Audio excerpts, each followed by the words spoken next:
Hello everyone, कैसे हैं आप लोग? सब ठीक हैं? चलिए, संजीवनी सीरीज के आज के लेक्चर में हम जो बुक डिस्कस करने वाले हैं उसका नाम है क्वांटम फिजिक्स। और ये जो फिजिक्स है ये सभी स्टूडेंट्स को पसंद आती है, चाहे कोई नेट का प्रिपरेशन करे, चाहे कोई बीएससी समझे या कोई एमएससी करे, सबको ये बुक बहुत पसंद आती है भी इजी। और यदि इस बुक में से आप हमसे पूछोगे कितने क्वेश्चंस आते हैं तो हम कहेंगे कि इस बुक में से आपको 6-7 या रेयरेस्ट होगा तो 8 मिलेंगे, नहीं तो 5-6-7 के रेशो में चलता है। इसमें क्वेश्चन थोड़े बदलते रहते हैं, ठीक है। तो या तो 6 क्वेश्चन आप एवरेज माने, 6 क्वेश्चन तो आएंगे ही, तो आपको परेशान होने की बिल्कुल ज़रूरत नहीं है। 6 की 6 क्वेश्चन जो हैं बड़े फिक्स टॉपिक उन्होंने कर रखे हैं, पूरी बुक में वो घूमते ही नहीं हैं। 6 में से देखो आपको सबसे अच्छी तरीके से कौन सा टॉपिक आता है इसमें? 1D बॉक्स आता है, उसकी एनर्जी आती है, उसका वेव फंक्शन आता है। तो ये टॉपिक हर बार रिपीट हो रहा है। जो 1D बॉक्स आप जानते हैं, साई बराबर √2/a साइन n/x/a, वो वाला 1D बॉक्स, ठीक है। दूसरा जो क्वेश्चन मिलता है वो अधिकतर क्वेश्चन हाइजेनबर्ग से मिल रहा है। हाइजेनबर्ग का अनसर्टेनिटी प्रिंसिपल आपको पता है, ΔX ΔPx is greater than equal h×2, यहाँ से क्वेश्चन मिल जाता है। इसके अलावा हम जाएं तो एक बार क्वेश्चन जो है H एटम से भी आया हुआ है। H एटम में उन्होंने एवरेज वैल्यू पूछी थी, एक्सपेक्टेशन वैल्यू पूछी थी, किसकी? R की पूछी थी, तो बड़ी सिंपल सी थी, उसको कोई खास कुछ था नहीं। इसके अलावा जो क्वेश्चन आ सकते हैं वो आपके 2 क्वेश्चन आएंगे जो आपकी मॉलिकुलर फिजिक्स लास्ट में दे रखी है, एटॉमिक मॉलिकुलर फिजिक्स, जिसमें रोटेशनल स्पेक्ट्रा, रोटेशनल वाइब्रेशनल, वहाँ से 2 क्वेश्चन आते हैं। इसके अलावा स्टैंडर्ड से शायद अब तक आया नहीं है एक भी क्वेश्चन, और अभी हम करवा भी देंगे, सब कुछ डिटेल में समझाएंगे। और एक टॉपिक और है जिससे क्वेश्चन हमेशा आ रहा है, हाँ, हार्मोनिक ऑसिलेटर, SHM, बहुत इजी है। तो वो चलिए डिस्कस करते हैं। सबसे पहले हमारी फिजिक्स की शुरुआत ओल्ड फिजिक्स से होती है, और हम बात करें यदि कृष्णिका ऊर्जा वितरण वक्र की, तो किसकी बात करेंगे? Black body radiation curve. देखो जी क्या होता है ब्लैक बॉडी रेडिएशन कर्व। कृष्णिका ऊर्जा वितरण वक्र इसका पूरा नाम है, आप चाहो तो कृष्णिका वितरण वक्र भी लिख सकते हो। सबसे पहले ये समझने की कोशिश करो, आपको बहुत अच्छे से आता होगा, लेकिन फिर भी एक एक लाइन ध्यान से सुनना, क्योंकि सबको सिस्टमेटिक वे में सुनोगे तो आगे हम प्रॉपर वे में चल पाएंगे। पहली बात हमारी ये ध्यान से सुनो कि क्लासिकल जो है वो कृष्णिका ऊर्जा जो वितरण वक्र आया था उसको समझाने में फेल क्यों हुई थी, उसका कोई ना कोई रीज़न तो होगा। और हम एक रीज़न की बात करें, इस तरीके से वक्र आया था, ये हमारी क्या होती थी? उत्सर्जन क्षमता, यहाँ होता था लैम्बडा। तो कृष्णिका ऊर्जा वितरण वक्र को क्लासिकल नहीं समझा पाया, क्योंकि उसका एक स्टेटमेंट बहुत प्रॉब्लम कर रहा था, और उसका स्टेटमेंट ये था कि कृष्णिका ऊर्जा वितरण वक्र जिस ताप पर बना है उस निश्चित ताप पर केवल एक ही तरंगदैर्घ्य से संबंधित विकिरण उत्सर्जित होनी चाहिए। हम रिपीट करते हैं, क्लासिकल कहता है कि जब किसी वस्तु को आप गर्म करोगे या किसी ब्लैक बॉडी का टेम्परेचर कोई फिक्स करके उसको ताप दोगे, हीट दोगे, तो उससे केवल एक तरह की वेवलेंथ ही बाहर निकलेगी। लेकिन प्रैक्टिकली क्या था? प्रैक्टिकली ये था कि 0 से लेके इनफाइनाइट तक सभी तरंगदैर्घ्यों का प्रकाश हमको मिल रहा है, विकिरण हमको मिल रहे हैं। लेकिन ये भी बात है कि एक पर्टिकुलर वेवलेंथ ऐसी है जिसका प्रकाश हमको सबसे ज़्यादा मिलता है। ये क्या बताती है? ई लैम्बडा बताती है कि किसी पर्टिकुलर लैम्बडा से रिलेटेड कितना विकिरण मिल रहा है। यहाँ भी कुछ ई लैम्बडा होगी, यहाँ भी कुछ ई लैम्बडा होगी। फॉर एग्जाम्पल ये लैम्बडा 1 है, ये लैम्बडा 2 है, तो क्या मतलब होगा? लैम्बडा 1 तरंगदैर्घ्य से रिलेटेड कितना प्रकाश मिल रहा है? ई लैम्बडा 1। लैम्बडा 2 तरंगदैर्घ्य से संबंधित कितना प्रकाश मिल रहा है? ई लैम्बडा 2। तो ये क्या है? एक तरीके से विकिरण की मात्रा है जो किसी स्पेसिफिक तरंगदैर्घ्य से जुड़ी हुई होती है, ठीक है साहब, यहाँ तक बात। अब हमको ये बात यहाँ तक समझ में आ गई कि कृष्णिका का जो वितरण वक्र बना उसकी प्रॉब्लम क्लासिकल के साथ है। क्वांटम ने कह दिया कि भैया सभी तरंगदैर्घ्य का प्रकाश उत्सर्जित करेगी, लेकिन एक पर्टिकुलर वेवलेंथ पर विकिरण की मात्रा कैसी होगी? अधिकतम, जिसको हम क्या कहेंगे बाद में? ई लैम्बडा m। तो इसके कुछ छोटे छोटे रूल बने, केवल आपको 3 बातें ध्यान रखनी है। पहली कौन सी? पहली बात ये ध्यान रखनी है कि ये जो अधिकतम उत्सर्जन क्षमता है ये उस निश्चित ताप के 5वीं घात के समानुपाती होता है। पहली बात तो आपको ये ध्यान रखनी है। दूसरी बात आपको ये ध्यान रखनी है कि इस वितरण वक्र के नीचे का जो क्षेत्रफल है ये कुल ऊर्जा या कुल विकिरण की मात्रा को व्यक्त करेगा, और कुल विकिरण की मात्रा किससे प्रदर्शित की जाएगी? सिग्मा T4 से। इसको ऊर्जा में समझना, ये होता है इंटेंसिटी, ठीक है। इसकी जो डायमेंशन है वो इंटेंसिटी की आती है, और यदि यहाँ से हम सिग्मा को सेपरेट करें तो E/T4 आएगा, और सिग्मा की जो वैल्यू आप अच्छे से जानते होंगे 5.67 10⁻⁻8, और मात्रक क्या हो जाएगा? Watt/मीटर², और केल्विन को ऊपर ले जाएंगे तो केल्विन -4। तो इस तरीके से इसका मात्रक है, और ये आप ध्यान रखोगे। क्या बताता है ये? ब्लैक बॉडी रेडिएशन का जो कर्व है उसका अंडर क्षेत्रफल जो है, अंडर एरिया है, सॉरी हम शब्द थोड़े इधर उधर हो रहे हैं। ब्लैक बॉडी रेडिएशन के अंदर का जो एरिया है, ये नीचे वाला जो एरिया है, वो कुल उत्सर्जित विकिरण की मात्रा को बताएगा, ठीक है। अब हम देखते हैं अगला जो सबको बहुत पसंद आता है, सबको आता होगा, और उसका नाम क्या है? बीन का विस्थापन नियम, Wien displacement law, lambda proportional to 1/T। Temperature जैसे जैसे इंक्रीज होता है वैसे वैसे अधिकतम तरंगदैर्घ्य का जो मान है वो घटता जाता है। जैसे हम अधिकतम टेम्परेचर को थोड़ा और इंक्रीज करेंगे तो इस तरह का ग्राफ मिलता है। तो टेम्परेचर इंक्रीज करने पर लैम्डा एम की वैल्यू क्या होती है? घटती जाती है। तो यहाँ एक कांस्टेंट लिखते हैं इक्वल टू V/T, और ये जो B है इसकी वैल्यू होती है 2.89 10⁻⁻3, और लैम्डा का आ जाएगा मीटर, इसका आ जाएगा केल्विन, ठीक है। ध्यान रखना, आपको यदि ये तकलीफ़ करता है तो आपको सीधा सीधा ऐसे भी याद रख लेना है, जिससे कोई तकलीफ़ नहीं होगी। और अक्सर जब B आएगा ना तो वहाँ पे C जरूर आएगा। अधिकतर न्यूमेरिकल्स में यदि हम इसके नियम को छोड़ दें तो जब B आता है तो C आता है। C होता है 3 × 10�8, तो 3 से 3 कट जाता है, ऐसा कभी कभार होता है। चलिए साहब, तो 3 बातें आपको पता होनी चाहिए। ये हो जाएगा ब्लैक बॉडी रेडिएशन कर्व। लेकिन इस कर्व को एक्सप्लेन करने के लिए हमारे पास 2 साइंटिस्ट आए, एक आया था बीन और एक आया था रेले जीन्स। कौन से साइंटिस्ट हैं ये? क्लासिकल वाले साइंटिस्ट हैं। क्लासिकल वाले साइंटिस्ट ने कहा, मतलब जिस संबंध के जो वैज्ञानिक हैं उन्होंने कहा कि भैया हम एक्सप्लेन करेंगे, तो ठीक है आप एक्सप्लेन कर लो। तो बताया गया कि भैया वीन जो है, बीन्स लॉ एक्सप्लेन किया जाता है लोअर वेवलेंथ के लिए। किसके लिए? लोअर वेवलेंथ के लिए। ध्यान रखना, 0 से लेके और ये वाली जो वेवलेंथ है लैम्डा एम तक की, इस वेवलेंथ के लिए कौन एक्सप्लेन होता है? वीन्स का लॉ। और वीन्स के लॉ में जो ई लैम्डा एम है वो प्रोपोर्शनल टू T⁵ होती है, और ई लैम्डा एम जो है प्रोपोर्शनल टू 1/λ5 भी होती है। किस में होती है ये? बीन्स के नियम में। कई बार क्वेश्चन पेपर में पूछा गया है कि बीन्स का नियम किसके लिए एक्सप्लेन किया जाता है, ब्लैक बॉडी में लोअर वेवलेंथ के लिए या हायर फ्रिक्वेंसी के लिए? दोनों बात ठीक हैं। लोअर वेवलेंथ कब मिलेगी? जब फ्रिक्वेंसी कैसी होगी? हाई होगी। अगला नियम जो आता है जिसकी हेल्प से, एक है रेले जीन्स का नियम। रेले जीन्स का नियम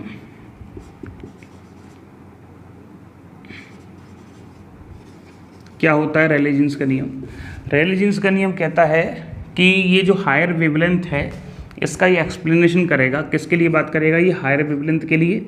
और फ्रिक्वेंसी कैसी होगी इसकी? मिनिमम। और इसके लिए क्या होता है कि यू लैम्डा जो डी लैम्डा होता है, ये क्या होता है? ये होता है ऊर्जा घनत्व। क्या होता है ये? ऊर्जा घनत्व। और ये प्रोपोर्शनल किसके होता है? According to this law, that is λ/4। ठीक है, ये किसके लिए प्रोपोर्शनल होता है? λ/4 के लिए। इसके अलावा हम जो समझते हैं, हम जो पढ़ाई करते हैं, उसमें एक चीज़ और आती है, वो है विकिरण का नियम। इसको विकिरण सूत्र भी कहते हैं, विकिरण सूत्र। ठीक है, एक सूत्र आता है विकिरण का, और विकिरण का सूत्र हमको बताता है लैम्बडा से लैम्बडा प्लस डी लैम्बडा तरंगदैर्घ्य परास में, लैम्बडा से लैम्बडा प्लस डी लैम्बडा परास में ऊर्जा घनत्व। ठीक है, तो तो उसको हम जैसे आप चाहो तो लैम्बडा से डी लैम्बडा में लिख लो, आप चाहो तो न्यू से डी न्यू में लिख लो। हम इसलिए लिखवा रहे हैं क्योंकि न्यू वाला क्वेश्चन आ चुका है, और ये जो आता है U nu D nu that is 8 pi H nu cube upon C cube, और यहाँ पे डी न्यू, और नीचे डिवाइड में कितना आता है, ए की पावर एच न्यू बाई के टी माइनस 1। इस तरीके से विकिरण सूत्र आते हैं, और ये है आपका ब्लैक बॉडी रेडिएशन वाला पार्ट। इसके बाद फोटो इलेक्ट्रिक इफेक्ट आता है, लेकिन फोटो इलेक्ट्रिक इफेक्ट जो है उससे क्वेश्चन आपके पीजीडी पार्ट में आएगा, 12th क्लास में आएगा, ठीक है। यहाँ से क्वेश्चन नहीं आएगा, लेकिन फिर भी हम एक टॉपिक पढ़ लेते हैं कॉम्पटन इफेक्ट। हालांकि क्वेश्चन अब तक कभी नहीं पूछा, पर फिर भी छोटी सी बात ध्यान रखें कॉम्पटन इफेक्ट की। बेसिकली है क्या कॉम्पटन इफेक्ट, हम आपको बताएं। हाँ जी, देखिए अब हमारा जो टॉपिक है जिसको हम डिस्कस कर रहे हैं वो है कॉम्पटन इफेक्ट। क्या होता है ये कॉम्पटन इफेक्ट, हमको क्या बताता है, एक स्टेटमेंट बोल रहे हैं, उससे कोशिश करेंगे कि पूरा कॉम्पटन इफेक्ट आपको समझ में आ पाए।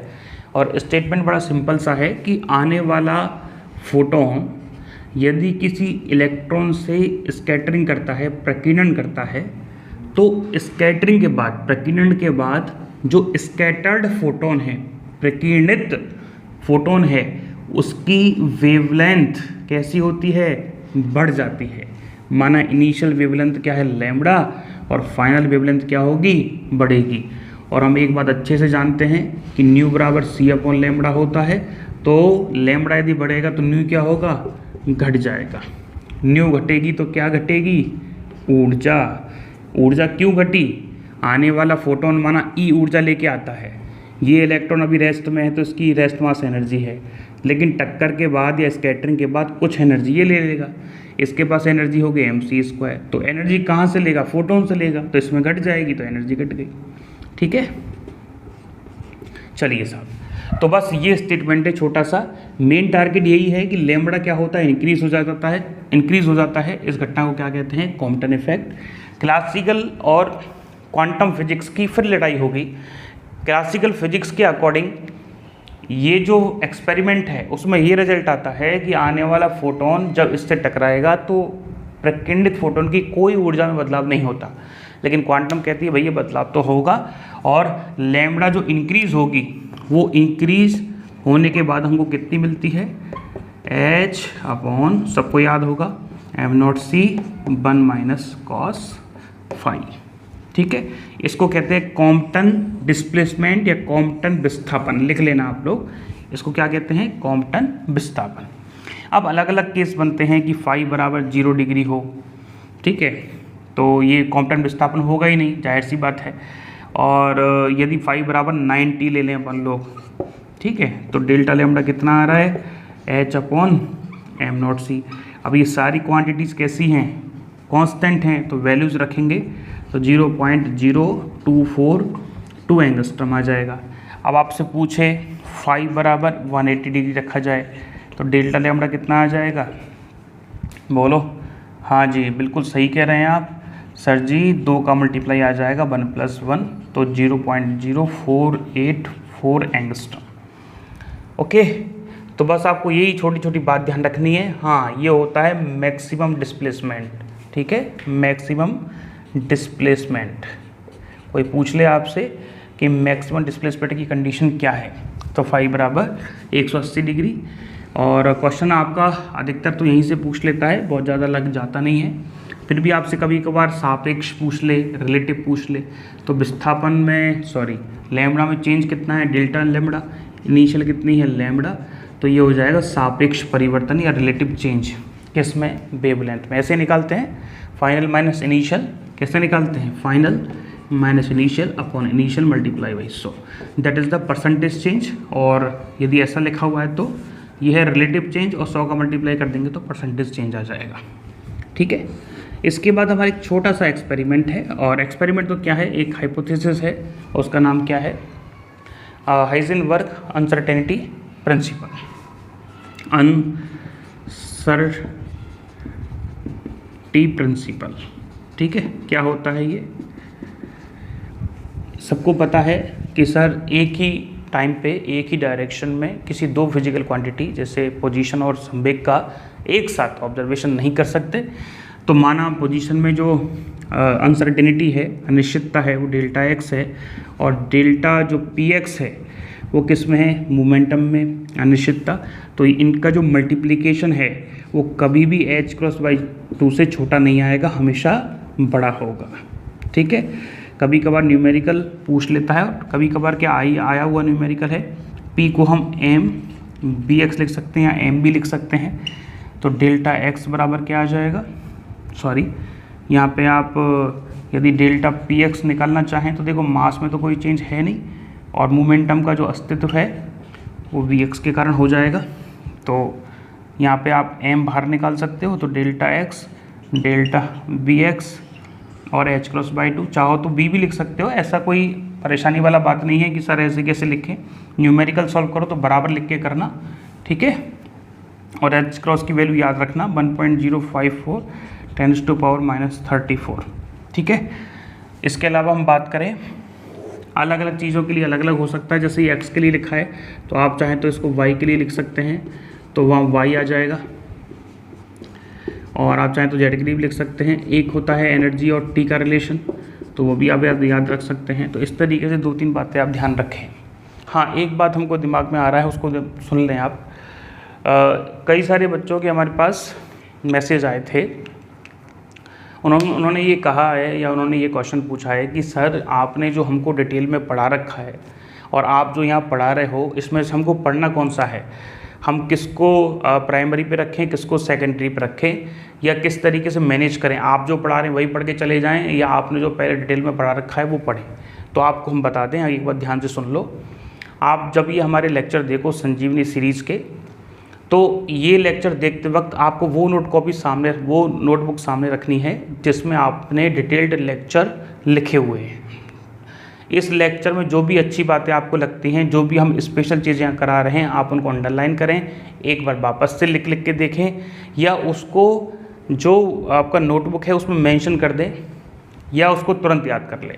बाकी के अलावा जो उसमें रह जाएगा, जो हमने उसके अलावा उसमें बताया है, आपको लगता है कि ये थ्योरी है, जैसे हमने जब आपको पढ़ाया था ये हाइजेनबर्ग का प्रिंसिपल, तो इसमें कुछ लिखवाया भी था और भी कई सारी चीज़ें करवाई थी। आपको याद होगा जब हमने आपको कॉम्पटन इफेक्ट पढ़ाया तो बहुत सारे डेरिवेशन करवाए थे, डायरेक्शन भी निकलवाई थी और भी कई सारी चीज़ निकलवाई थी। तो आप चाहें, आपको यदि इजी वे में वो याद हो रहा है तो आप उसको कर लें, यदि आपको याद नहीं हो रहा है तो मिनिमम इतना करें। ये लेक्चर संजीवनी का मतलब बस इतना सा ही है कि आपको मिनिमम जितना याद रखना ज़रूरी है उतना इसमें बताया जा रहा है। मैक्सिमम आप कितना भी अच्छा सा पढ़ सकते हो, और इनको जो हम पढ़ा रहे हैं इनको एक भी स्टूडेंट छोड़ के ना जाए, ये हमारे कहने का सीधा सीधा मतलब है। तो कोई स्टूडेंट परेशान ना हो, नोटबुक सामने ज़रूर रखना, इसको अलग से मत लिखना, क्योंकि आपकी जो इमेज बनी हुई है नोटबुक का मतलब यदि आपने शॉर्ट नोट्स बनाए हैं। एक बात और हम यहाँ पे जोड़ देते हैं कि जो स्टूडेंट, बाहर के भी सारे बच्चे सुन लें, आप सब लोग यदि अपनी पढ़ाई नोटबुक से कर रहे हो लंबे समय से तो नोटबुक से ही पढ़ाई करें। आप कलाकारी शॉर्ट नोट्स बनाने की ना करें।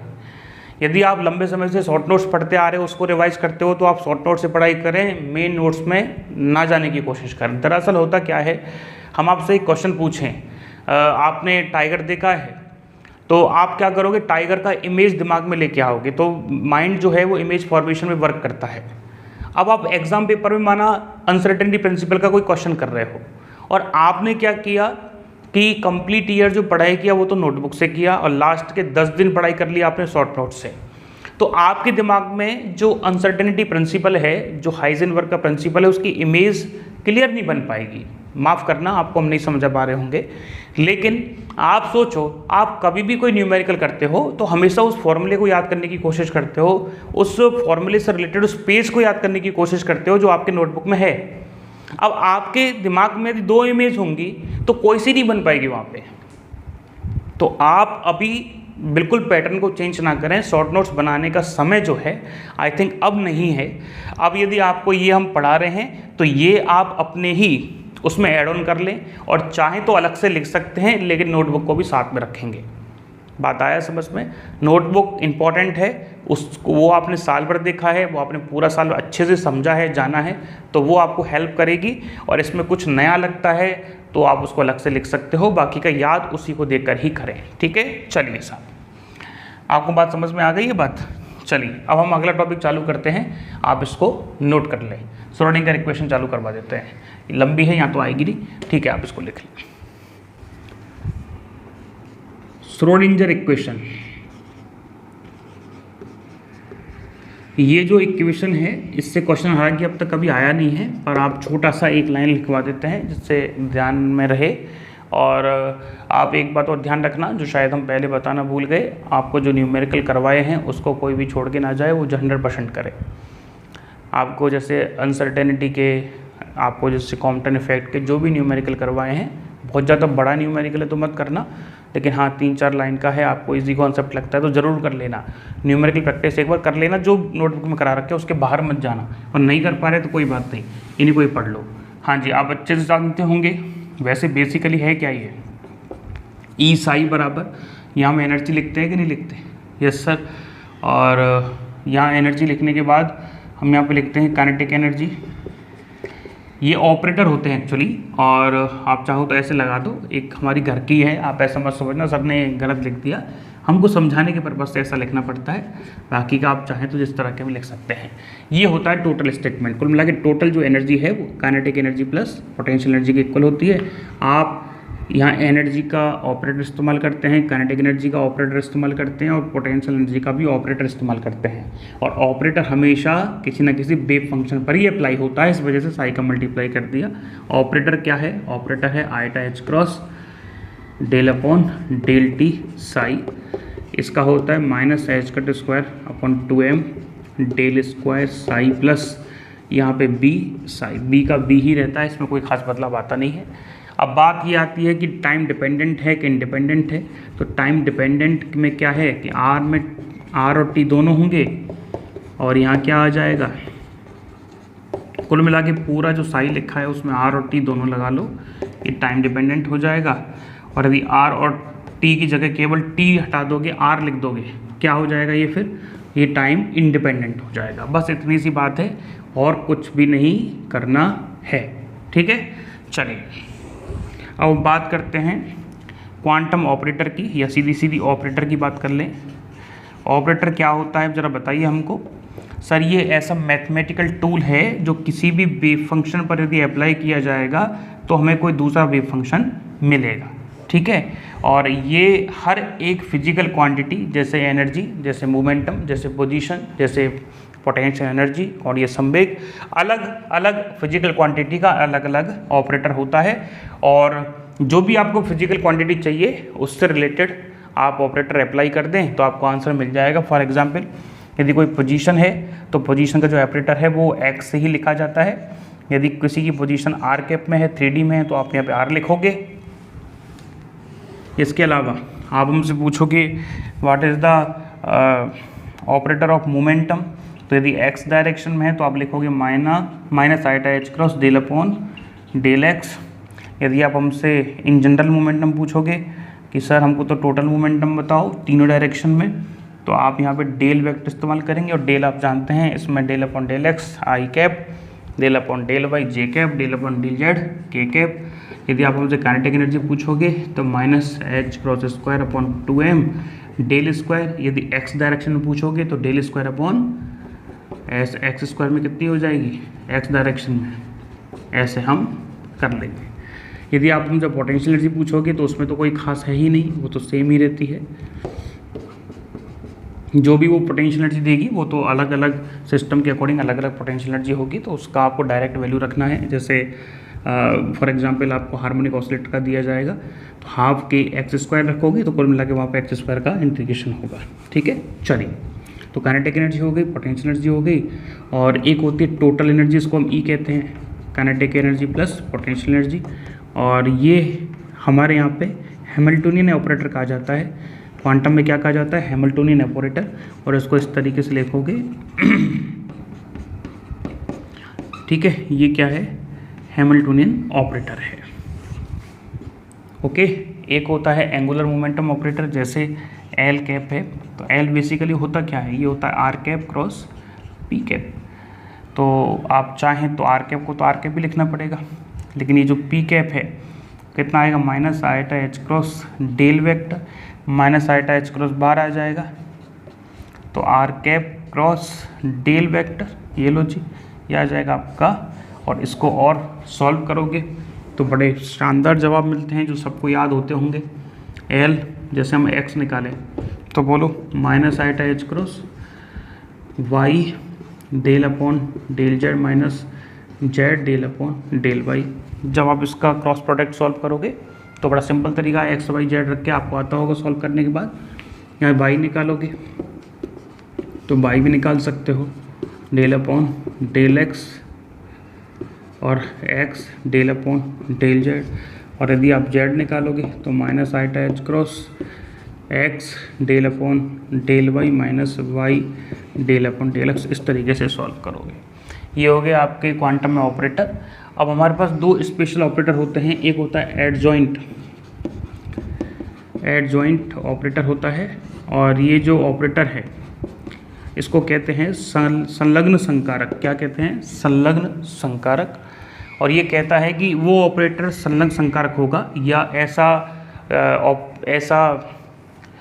संकारक संलग्न संकारक कहलाएगा, ऐसा ऑपरेटर एडजॉइंट ऑपरेटर होगा यदि वो निम्न कंडीशन को फॉलो करे।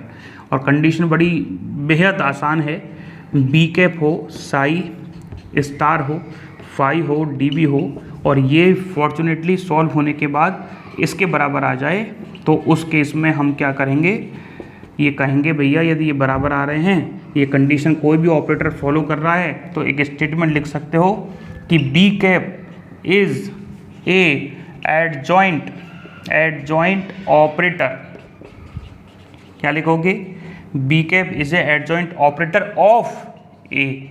कुल मिला के बी कैप एक कैप का एडजॉइंट ऑपरेटर है। लेकिन एक और हम पढ़ते हैं, एक होता है, इसको हैमिल्टोनियन कहते हैं। क्या कहते हैं इसको, हैमिल्टोनियन। हमने हर्मिशन तो नहीं बोल दिया, नहीं हैमिल्टोनियन बोला होगा, हैमिल्टोनियन। ठीक है, एक ऑपरेटर होता है हर्मिशन ऑपरेटर, ये आपने लिख लिया होगा, इसी में लिख लो, यहाँ पे सेम होता है हर्मिशन ऑपरेटर। हर्मिशियन ऑपरेटर, देखो हर्मिशियन ऑपरेटर को एक नाम और होते हैं, वो होता है सेल्फ एडजॉइंट ऑपरेटर। सबको याद होगा और कोई बात नहीं, एक बार हम बता रहे हैं, सेल्फ एडजॉइंट ऑपरेटर। ठीक है, self adjoint operator. Self adjoint का मतलब जो यहाँ पे ए कैप लिखोगे तो वहाँ पे ए कैप ही आएगा, तो ये ए कैप का ही एडजॉइंट ऑपरेटर होता है, that is the Hermitian operator. और हर्मिशियन ऑपरेटर कौन सा होगा, जो इस कंडीशन को फॉलो करेगा। और ऐसी कंडीशन को फॉलो करने वाले कौन कौन सी फिजिकल, अभी हमने जो हर्मिशियन ऑपरेटर देखा, उस हर्मिशियन ऑपरेटर के कुछ एग्जाम्पल्स हैं जो आपको अच्छे से समझने भी हैं और याद भी रखने, वहाँ प्रूव करने मत बैठ जाना आप लोग, टाइम बहुत लगेगा। जैसे एनर्जी है, तो ये हर्मिशियन ऑपरेटर एक्चुअली वो कंडीशन को फॉलो करती है, सेल्फ एडजॉइंट ऑपरेटर की जो कंडीशन है वो फॉलो होती है।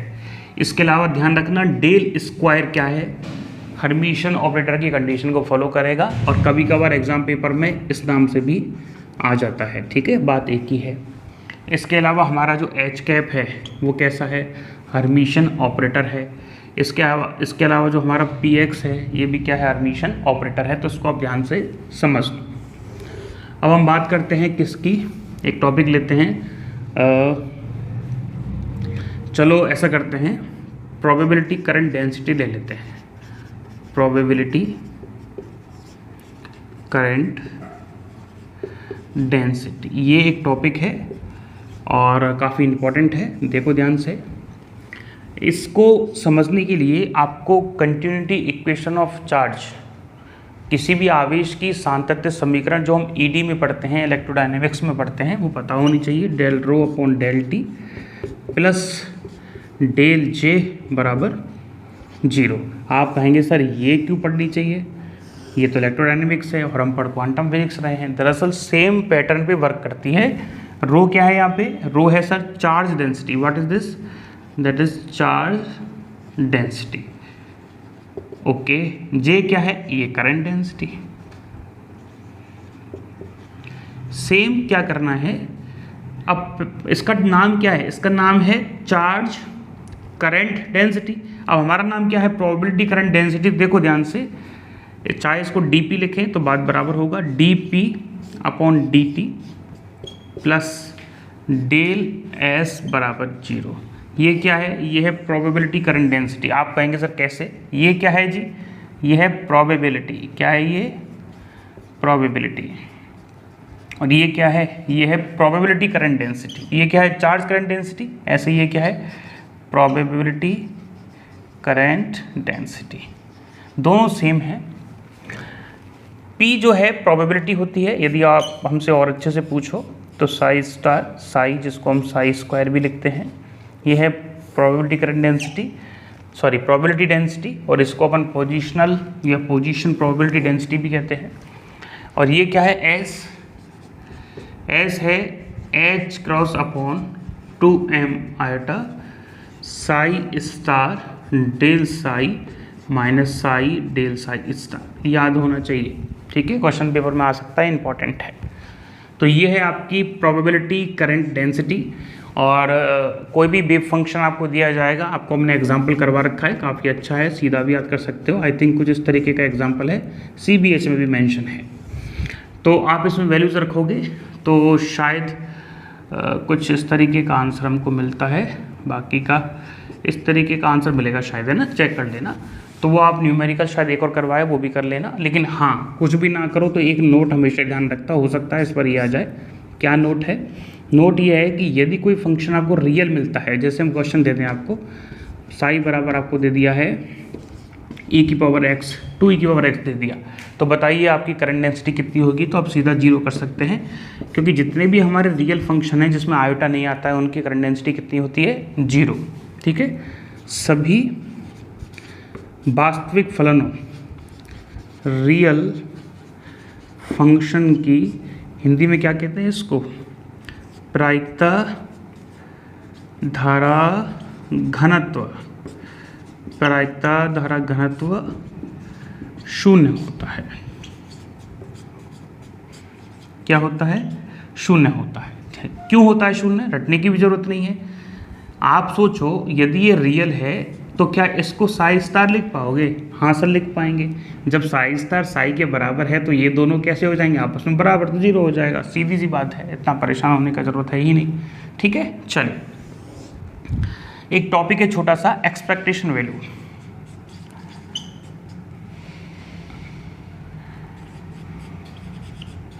एक्सपेक्टेशन वैल्यू क्या होता है ये? इसको क्वांटम फिजिक्स में कहते हैं प्रत्याशमान।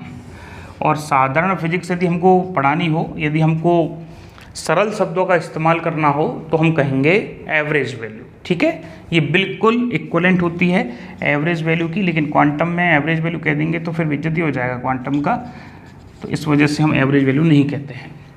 आप कहेंगे सर क्वांटम में एवरेज वैल्यू क्यों नहीं कहते? इसमें नई क्वांटिटी और नया फॉर्मूला डिज़ाइन करने की क्या ज़रूरत थी?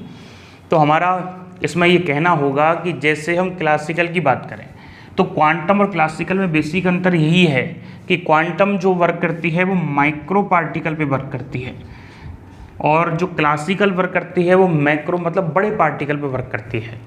आप कहेंगे पार्टिकल से क्या रिलेशन है? तो बड़ा सिंपल सा रिलेशन है। जो बड़े पार्टिकल होंगे तो बड़े पार्टिकल्स का मास भी हमको पता होता है, बड़े पार्टिकल की वेलोसिटी भी हमको पता होता है और एग्जैक्ट पता होता है। जैसे कोई बॉल जा रही है, कोई ट्रेन जा रही है, कोई पार्टिकल जा रहा है, तो उसकी वेलोसिटी और उसका मास पता होगा तो हम मोमेंटम निकाल सकते हैं, हम काइनेटिक एनर्जी निकाल सकते हैं, हम टोटल एनर्जी निकाल सकते हैं और करंट निकाल सकते हैं।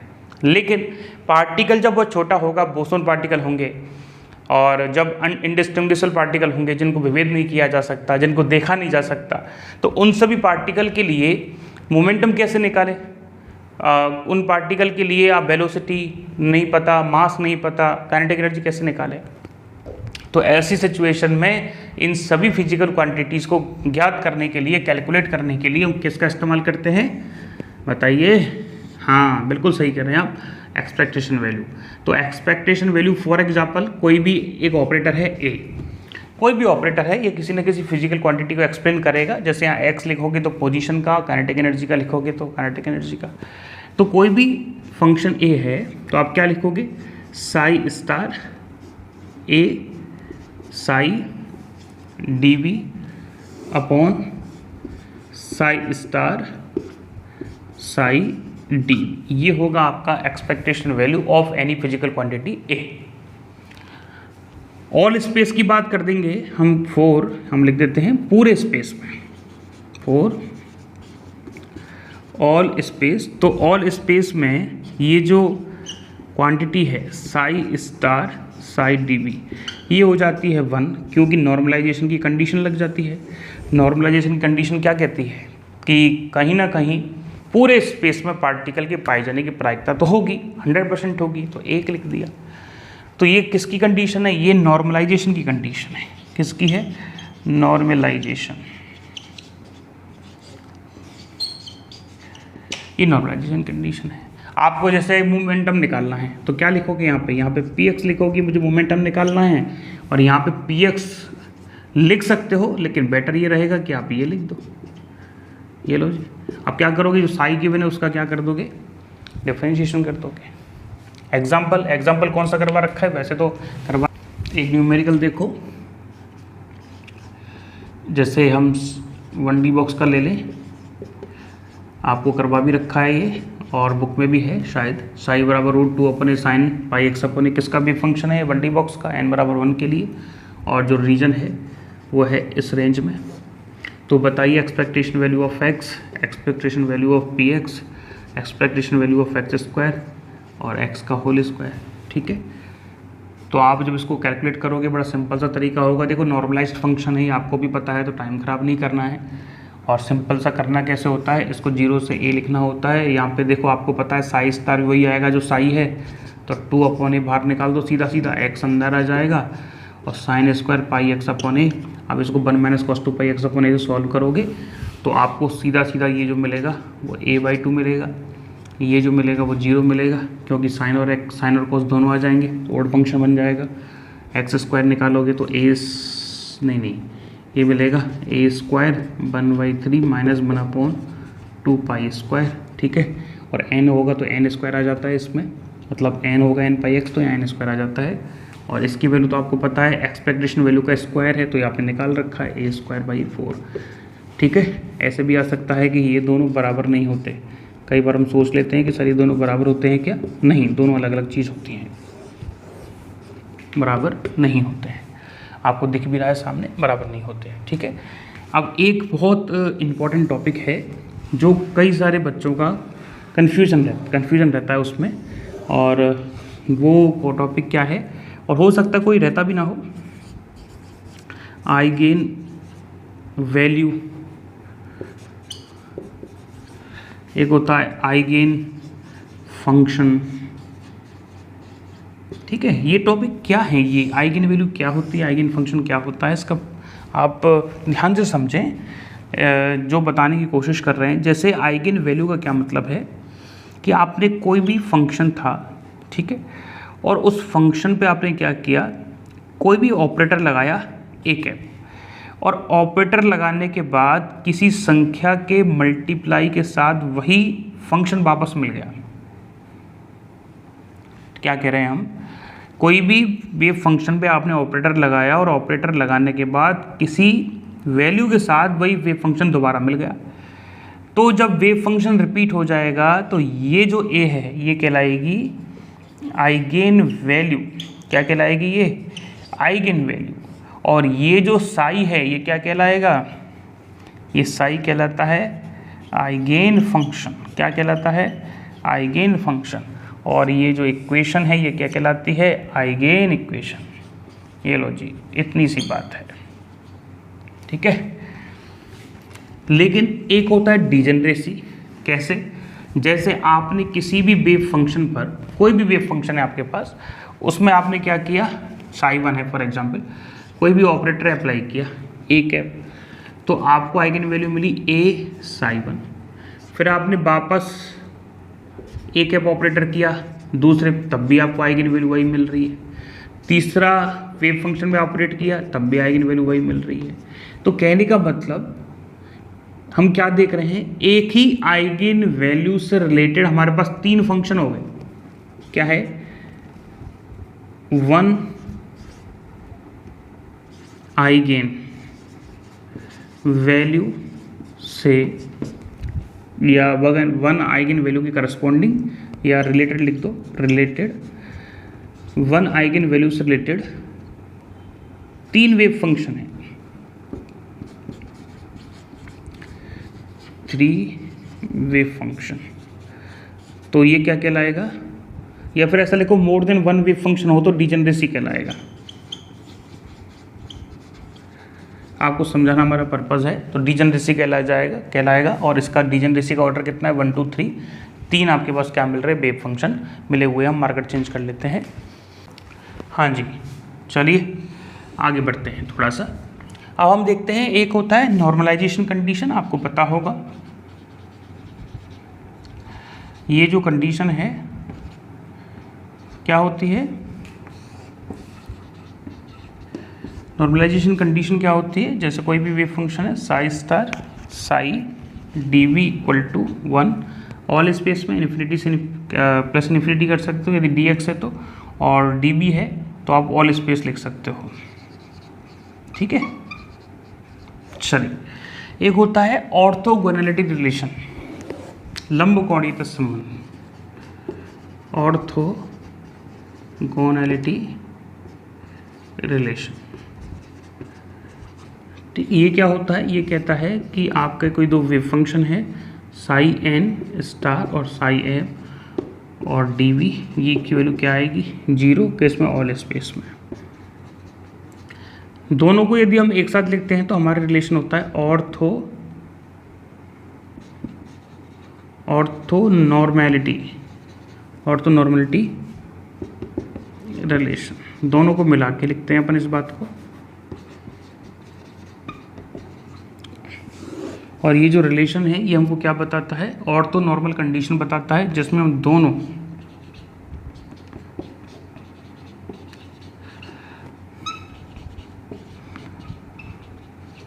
बराबर डेल्टा एम एन लिख देते हैं। और आपको पता है इस डेल की खास बात क्या होती है कि यदि m बराबर 1 हो, m बराबर n होगा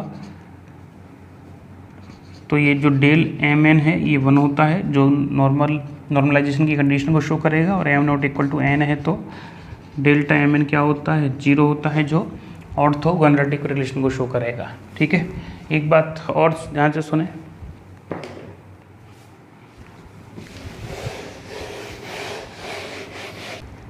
हाँ जी, चलिए देखिए अब एक छोटा सा टॉपिक लेते हैं, दैट इज कम्यूटेशन लॉ। एक क्वेश्चन यहाँ से रिलेशन, एक क्वेश्चन यहाँ से 100% आता ही है, और ज़्यादातर केस होता है कि एल वेक्टर का आए, मतलब एल का मतलब क्या है? एंगुलर मोमेंटम का आए। तो कम्यूटेशन रिलेशन का पहले अपन फिजिकल सिग्निफिकेंस समझें कि इसका मतलब क्या होता है। तो ये जो लिखा है, यदि ऐसी कंडीशन है तो वो कम्यूटेशन रिलेशन को फॉलो करेगा। और ये ए और बी हमारे पास 2 ऑपरेटर होते हैं। इसका मतलब ये होता है कि ए बी माइनस बी ए बराबर 0 होगा, और भी अच्छे से लिखें तो ए बी बराबर बी ए होगा। तो कुल मिला के बात इतनी सी है कि हमारे पास 2 ऑपरेटर हैं, ए कैप और बी कैप। ठीक है, ए कैप और बी कैप। यदि ए बी को बी ए मतलब उसके क्रम को विनिमय करके लिखा जा सके, उसके क्रम को चेंज करके लिखा जा सके और कोई चेंज ना आए, तो क्या कहलाता है? वो कम्यूटेटिव लॉ पढ़ा है आपने, जिसमें क्रम का चेंज किया जा सकता है। ए बी बराबर जब बी ए होगा, जब ये दोनों बराबर होंगे तो ये क्या होगा? 0। तो ये कम्यूटेशन रिलेशन को फॉलो करेगा। मतलब इस केस में या इस केस में A cap and B cap commutating operator होंगे। मतलब ये ए कैप और बी कैप कैसे संकारक हैं? अभिगमन संकारक हैं। कब है अभिगमन संकारक? जब इस कंडीशन को फॉलो करें। एग्जाम्पल देते हैं, उससे समझ में आ जाएगा। जैसे एक एग्जाम्पल है x cap P x cap, क्या आ रहा है? आइटा एच क्रॉस बराबर 0 आ रहा है क्या? नहीं आ रहा। इसका मतलब क्या है कि x को पी एक्स लिखोगे या पी एक्स माइनस एक्स लिखोगे तो ये बराबर नहीं आ रहे हैं। ये क्या आ रहा है? नॉट इक्वल टू 0 आ रहा है। तो यहाँ क्या लिखेंगे? इस सिचुएशन में एक्स कैप और पी एक्स कैप कैसे हैं, नॉन कम्यूटिंग ऑपरेटर हैं या अभिगमन संकारक हैं। बताया कुछ समझ में, क्या है, नॉट या नॉन कम्यूटिंग ऑपरेटर हैं। इसके अलावा जैसे आपने ये लिख दिया x और पी वाई बराबर क्या आएगा 0, तो x एंड पी वाई क्या होंगे, कम्यूटिंग ऑपरेटर होंगे, अभिगमन संकारक होंगे, पता होना चाहिए। ठीक है, चलिए एक बार हम रिलेशन लिख देते हैं। जैसे x पी एक्स है, कितना आता है, आइटा एच क्रॉस याद होना चाहिए। जैसे x का यदि किसी और के साथ लेंगे तो क्या आ जाएगा, 0 आ जाएगा, लेकिन यदि आप इसको ऐसे लिखना चाहते हैं तो ये minus iota H cross show करेगा, आपको बाकी की कहानी पता है। एक बात और, यदि एक्स स्क्वायर पी एक्स हो तो 2 आइटा एच क्रॉस एक x आ जाएगा। और इस तरीके से भी इसको लिख सकते हैं, जैसे किसी ने दे दिया a और b की घात n, तो क्या आ जाएगा n b n माइनस 1, और जो भी इसका ऑपरेटर होगा n b n माइनस 1, जो भी आप यहाँ पे लिखना चाहते हो वो आ जाएगा। फॉर एग्जांपल इसको समझने से बेटर ये रहेगा, चलो ऐसा लिख ही देते हैं एक बार, जनरल फॉर्म n आगे और इसमें से एक कम हो जाएगा, और यहाँ पे जो a b को सॉल्व होने के बाद आएगा वो लिख सकते हैं। For example x p x square है तो 2 आगे आ जाएगा, 2 में से 1 जाएगा तो 1 बचेगा, तो यहाँ पे पी एक्स आ जाएगा और आइटा एच क्रॉस। ठीक है, इस तरीके से आप लिख पाओगे। फिर आता है एल, है ना, और भी कई सारे रिलेशन होते हैं, जैसे ए बी प्लस सी आ गया फॉर एग्जांपल, इस तरीके से कम्प्यूटेशन रिलेशन है। तो क्या आएगा, ए और बी के साथ रिलेशन और ए और सी के साथ रिलेशन, इस तरीके से लिख सकते हो। कभी कभार ऐसे ही भी आ जाता है। ठीक है, तो उसका कैसे लिखोगे, ए का बी के साथ रिलेशन तो सी बाहर जाएगा, और ए का सी के साथ रिलेशन तो बी बाहर जाएगा, इस तरीके से आप उसको लिख सकते हो। और भी हमारे पास कई सारे ऑपरेटर होते हैं, जैसे एल है तो बेसिकली क्या होता है, अभी बताया था आपको पहले, x मतलब r इंटू डेल वेक्टर होता है, और यदि आप चाहते हो एल एक्स निकालें आप तो minus iota H cross y del upon del Z minus Z del upon del Y, ऐसे लिख सकते हो, नहीं लिख सकते, लिख सकते हैं। आप कहेंगे सर ये कम्यूटेशन रिलेशन थोड़ा ही है, तो हम कौन सा कह रहे हैं कम्यूटेशन रिलेशन है, हम भी तो नहीं कह रहे हैं।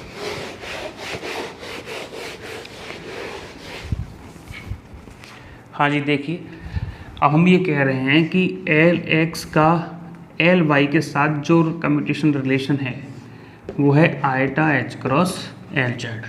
सिमिलरली एल वाई का एल जेड के साथ जो रिलेशन है iota H cross L X. Symmetry को आप समझ पा रहे होंगे, तो हमको परेशान होने का ज़रूरत है नहीं उसके लिए, iota H cross L Y. ठीक है, इनमें से याद रखना। फॉर एग्जांपल जैसे एल वेक्टर का दे दे एल एक्स के साथ, ठीक है, वो 0 आएगा। एल स्क्वायर का एल एक्स के साथ आ जाए या किसी के भी साथ आ जाएगा तो ये 0 आएंगे। ये सारी चीज़ें आपको कुछ पता होनी चाहिए। ठीक है, एक और होता है जैसे एच है, हैमिल्टन ऑपरेटर का मोमेंटम के साथ कैसा आता है, 0 आता है, ये आपको पता होना चाहिए। और भी वो आपको कैसे भी दे सकता है, जैसे उसने ये बना के दे दिया, अब इसका कम्यूटेशन रिलेशन पता करो, तो आपको क्या करना पड़ेगा, किसी साई से मल्टीप्लाई करना पड़ेगा। ठीक है, तो x delta x minus delta x x, है ना, इस तरीके से तो करोगे, या साई लिखोगे तो x del psi upon del x minus, है ना, एक बार x का करेंगे तो साई बचेगा, और साई का करेंगे तो del psi upon del x बचेगा, ये कैंसिल आउट हो जाएगा, साई साई कट जाएगा, -1 आंसर आ जाएगा इसका। ठीक है, इस तरीके से numerical exam paper sorry book में दे रखा है, इसको कर लेना, हमने करवा दिया है अच्छे से, एक बार रिपीट कर लेना आप। ठीक है, ये इस तरीके के न्यूमेरिकल आपके बन सकते हैं। तो ये है कम्यूटेशन रिलेशन। हमने जो आपको हर्मिशन ऑपरेटर पढ़ाया था उसकी कुछ बातें ध्यान रखेंगे। ये हर्मिशन ऑपरेटर जो है इसकी आइगन वैल्यू हमेशा रियल मिलेगी। क्या मिलेगी, आइगन वैल्यू क्या मिलेगी, इसकी रियल मिलेगी। ठीक है, ये एक इंपॉर्टेंट पॉइंट है, इसको ध्यान रख लेना। ठीक है, चलो लिखो, इसको आगे लेके चलो। एक छोटा सा टॉपिक है एरेनफेस्ट की थ्योरम। एरेनफेस्ट थ्योरम क्या होती है, एरेनफेस्ट थ्योरम क्यों हम इसको पढ़ते हैं। हमने क्लासिकल फिजिक्स में, न्यूटन फिजिक्स में कई सारी चीज़ें पढ़ी, जैसे P बराबर mv पढ़ा, और यदि आप हमसे v पूछोगे तो हम p/m लिखेंगे। ठीक है, और भी आपसे आप पूछोगे तो हम dx/dt बराबर p/m लिखेंगे। सिमिलरली यदि p चेंज हो रहा है तो सर आप जानते हो तो फोर्स आता है, और फोर्स को किससे लिख सकते हो सर, और फोर्स को चेंज इन पोटेंशियल एनर्जी से लिख सकते हैं, कोई भी एक डायरेक्शन में आ जाएगा। तो ये हम जानते हैं अब इन द क्लासिकल मैकेनिक्स या क्लासिकल फिजिक्स में, या पुराने ज़माने की जो न्यूटन की फिजिक्स है उसमें। लेकिन क्वांटम फिजिक्स क्या कहती है? क्वांटम फिजिक्स ये कहती है कि भैया मोमेंटम सीधा एग्जैक्टली ज्ञात नहीं कर सकते क्योंकि हमारे पार्टिकल छोटे हैं। तो आपने जितनी भी फिजिकल क्वांटिटी इस्तेमाल की है इन सब का क्या लेना पड़ेगा? Expectation value. तो देखो एक्सपेक्टेशन वैल्यू किसका ले लिया? एक्स का, और पी वाई, ये होगी फर्स्ट एरनफेस्ट थ्योरम, और दूसरी क्या होगी? इसका भी एक्सपेक्टेशन वैल्यू ले लो। तो चाहो तो ऐसे भी लिख सकते हो, ऐसे भी कोई दिक्कत नहीं है, और चाहो तो अंदर पी में भी लगा सकते हो, ठीक है, बराबर किसके? एफ के। और यहाँ पे क्या आ जाएगा? और भी कई सारे इक्वेशन, सब में ऐसा लग सकता है, लेकिन ये दो क्या है? एरनफेस्ट की थ्योरम है। ये होगी कंप्लीट।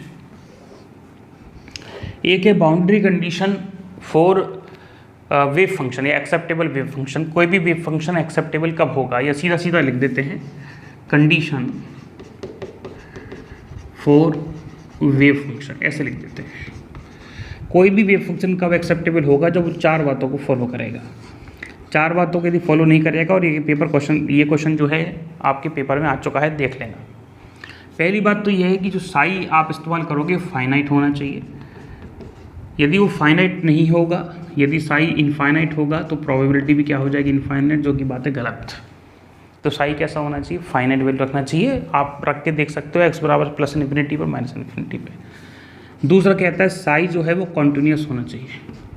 चलो कंटिन्यूस बाद में देखते हैं, पहले साई जो है वो होना चाहिए सिंगल वैल्यू। आप कहेंगे सर कंटिन्यूस बाद में क्यों देखते हैं? क्योंकि अगला वाला जो है चौथा उससे लिंक करता है। साई कैसा होना चाहिए? सिंगल वैल्यूड होना चाहिए, मतलब एक टाइम पे एक ही जगह पार्टिकल होना चाहिए, नहीं तो प्रोबेबिलिटी डबल हो जाएगी, वो बात गलत है। तीसरा बात ध्यान रखना चाहिए, साई होना चाहिए कंटिन्यूस,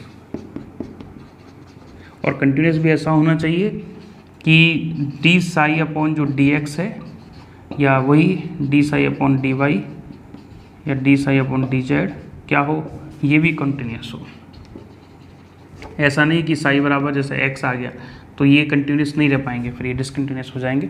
तो आपको क्या करना है? एक्स स्क्वायर की फॉर्म वाले जितने भी होंगे सब एक्सेप्टेबल होंगे, वो चेक करना पड़ेगा अपन को वेव फंक्शन। तो आपको ये चार फंक्शन, जो चार प्रॉपर्टीज जो वेव फंक्शन फॉलो करेगा वो क्या होगा? एक्सेप्टेबल होगा, वो वेव फंक्शन मान्य होगा, इसके अलावा कोई भी मान्य नहीं होगा।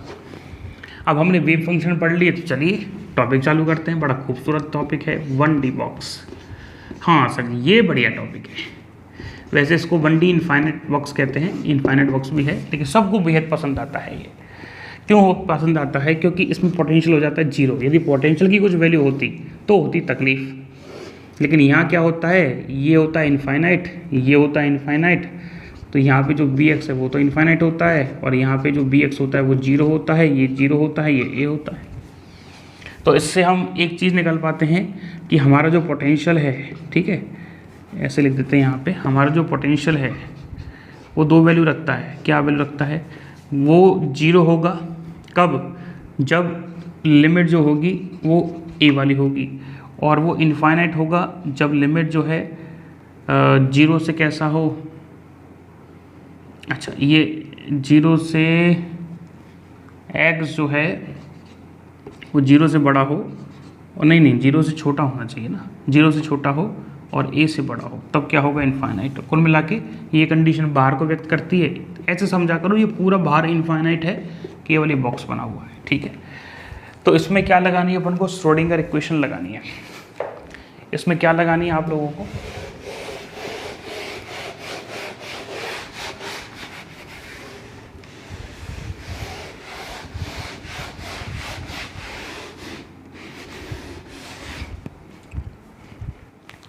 हाँ जी, देखिए, हाँ जी, इसमें क्या लगानी है? श्रोडिंगर इक्वेशन लगानी है। तो minus H cross square upon 2m, हाँ जी, साई वेव फंक्शन मान लें तो psi del square psi upon del x square, और यहाँ पे b तो जीरो है ही, बराबर ई साई आ जाएगा।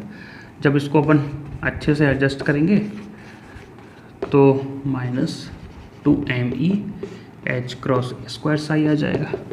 और इसको हम क्या कहते थे, के मान लेते हैं।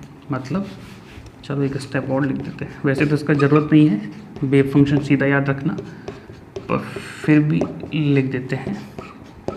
के आ जाएगा रूट में 2me/h क्रॉस स्क्वायर। ठीक है, हाँ जी, सीधा सीधा आते हैं। वेव फंक्शन सॉल्व करने के बाद कितना आता है, सबको याद होगा, 2/a साइन n पाई x/a। और n की वैल्यू बोलो, 0 लिख सकते हो क्या, नहीं लिख सकते। ठीक है, वेव फंक्शन 0 हो जाएगा, वो ठीक नहीं है। n बराबर 1 जो है, ध्यान रखना, n बराबर 1 जो होगा वो ग्राउंड स्टेट को शो करेगा, और ये होगी फर्स्ट एक्साइटेड स्टेट। कलाकारी मत कर देना कि ये फर्स्ट एक्साइटेड स्टेट, ये सेकंड, यहाँ बहुत गलती होती है, ये है सेकंड एक्साइटेड स्टेट। हाँ जी, बात करें, चलो डायग्राम बनाना चाहो तो बना लो, बाकी का आपको आता होगा। ठीक है, यदि n बराबर 1 की बात करें अपन लोग, माना ये n बराबर 1 की सिचुएशन है, तो इस तरीके का यहाँ पे डायग्राम बनता है। ये कैसा होता है, सिमेट्रिक होता है और ग्राउंड स्टेट होता है। बात करें इसकी तो ये एंटी सिमेट्रिक होता है, ये फर्स्ट एक्साइटेड स्टेट को शो करता है, ये ऐसे बनाते जाओ, ये सेकंड एक्साइटेड स्टेट को शो करता है, और ये कैसा होता है, कैसा होता है, ये सिमेट्रिक होता है। ठीक है, हाँ जी, ओके। अब प्रोबेबिलिटी का बनाओगे तो प्रोबेबिलिटी में क्या होगा, ये दोनों ऊपर चले जाएंगे, और इसमें क्या होगा, ऊपर जाएंगे, क्योंकि प्रोबेबिलिटी जो है वो नेगेटिव तो होगी नहीं। हाँ जी, एक एनर्जी होती है n² π² h cross square upon 2m² ठीक है, एग्जाम पेपर में कई बार इस तरीके से पूछा गया है। आपको नीचे 4π² आएगा तो ये तो 8 हो जाएगा, और नीचे क्या आ जाएगा, π² ma², और ये कैंसिल आउट हो जाएगा, क्योंकि 2π का क्या होगा स्क्वायर, 4π²। ठीक है, तो n² h² अपॉन 8ma², तो इसको एक बार देख लेना। हाँ जी, वही यदि हम आपसे पूछें कि पहली एनर्जी, दूसरी एनर्जी, तीसरी एनर्जी का रेशो क्या है, तो आप बताओगे 1:4:9 क्यों, क्योंकि रेशो चलता है n² के फॉर्मेट में। ठीक है, मतलब एनर्जी इंटरवल जो है वो सब में इक्वल नहीं है, अलग अलग है। ये है आपका। अब बस ज़्यादा से ज़्यादा प्रोबेबिलिटी वगैरह पूछेगा, और बहुत ज़्यादा मुश्किल नहीं है। लेकिन हाँ, क्वेश्चन पेपर में जो क्वेश्चन आया है ना, वो आया है 3D 1D बॉक्स से, क्योंकि इसमें क्या होता है, डिजनरेसी बनती है। इसमें कोई डिजनरेसी नहीं आ रही, एक एनर्जी से रिलेटेड एक वेव फंक्शन है। जैसे बात को समझना, जैसे हमने n बराबर 1 लिखा, तो n बराबर 1 लिखने पर वेव फंक्शन क्या मिलेगा, √2/a साइन πx/a। तो कोई वेव फंक्शन आ गया पहला। इससे रिलेटेड एनर्जी क्या होगी, यहाँ 1 लिख दोगी तो π² h cross square upon 2ma²। तो एक एनर्जी से रिलेटेड एक वेव फंक्शन आ रहा है, तो यहाँ क्या है, नॉन डिजनरेट है।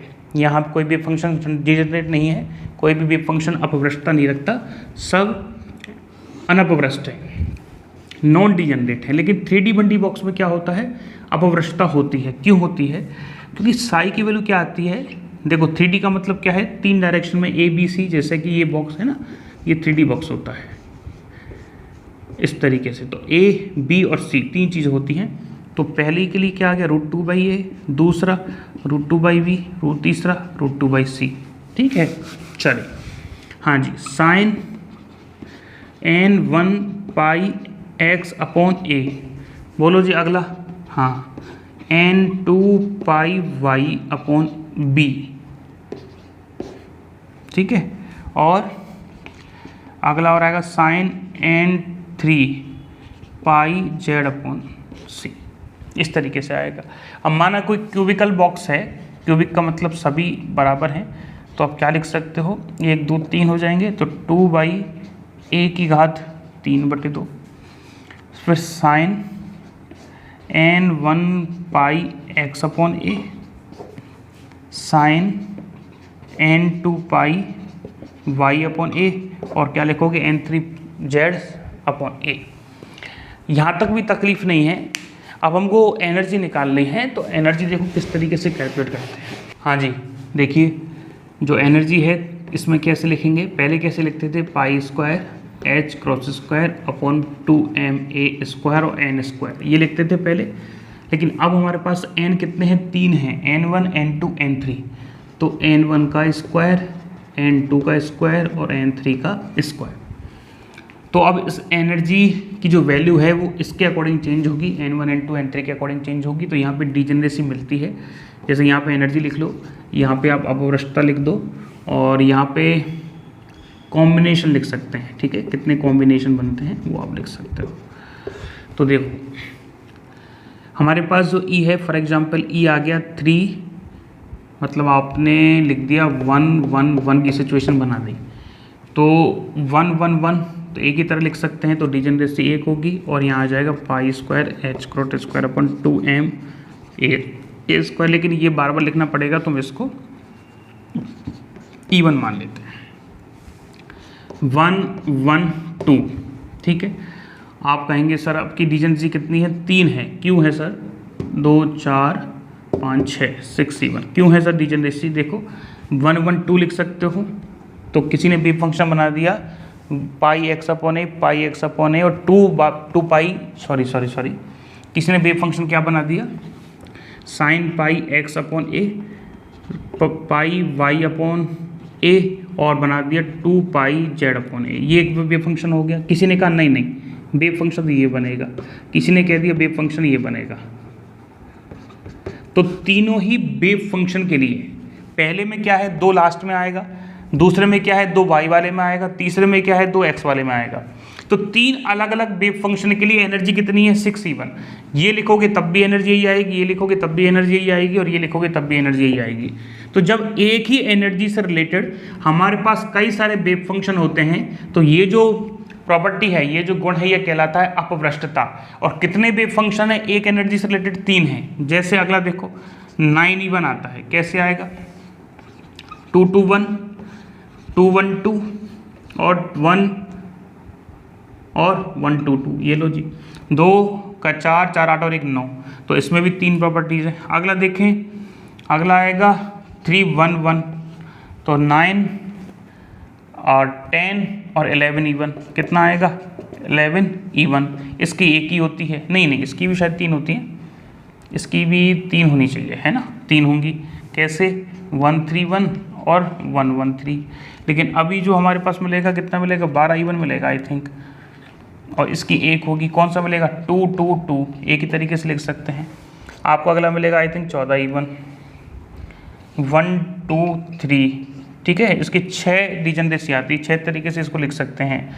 तो चेक कर लो एक बार, 14 ही आ रहा है कि 9 और 4 13 और 1 14, ठीक है। इसको लिख सकते हैं 1 3 2, फिर ये लिख दिया अपन ने 1 3 2 लिख दिया ना, ओके सॉरी।